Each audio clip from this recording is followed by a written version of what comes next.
مگر جوانان افغان بشر نیست که بر اثر بمباردمان آمریکا چقدر جوانان را از دست دادند. سالهای پیش یک مدرسه را بمباردمان کردن، حافظان قرآن بالای قرآن شهید نشدند؟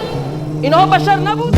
جهاد مسئله است که تو مسلمان را به آبرو میگرداند، تو مسلمان را به معصوم و بیگناه در غزه و فلسطین، زنانی در خانه نشسته در غزه و فلسطین بر اثر بمباردمان اسرائیل به خاک و خون یکسان می شود، کسی اسرائیل را محکوم نمی کند.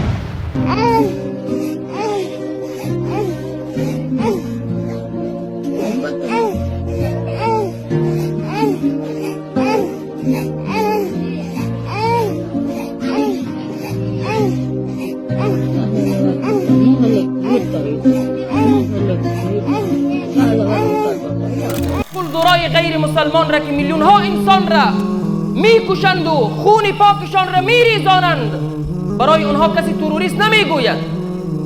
میبینید مردم فلسطین و غزه، اطفال معصوم و بیگناه در غزه و فلسطین، زنانی در خانه نشسته در غزه و فلسطین بر اثر بمباردمان اسرائیل به خاک و خون یکسان می شود، کسی اسرائیل را محکوم نمی کند، کسی امریکای غدار را تروریست نمی گوید، کسی اسرائیل را غدار و خونخوار نمی گوید.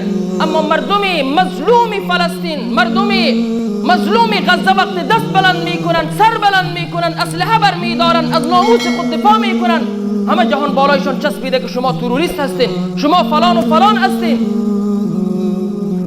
شما کسانی هستین که ضد بشریت هستین.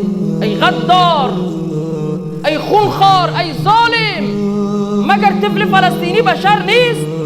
مگر طفل غزه‌ای بشر نیست؟ مگر جوانان افغان بشر نیست که بر اثر بمباردمان آمریکا چقدر جوانان را ما از دست دادیم؟ در قندوز در سالهای پیش یک مدرسه را بمباردمان کردن، حافظان قرآن بالای قرآن شهید نشدند؟ اینها بشر نبودند؟ پس متوجه باشیم، بیدار باشیم.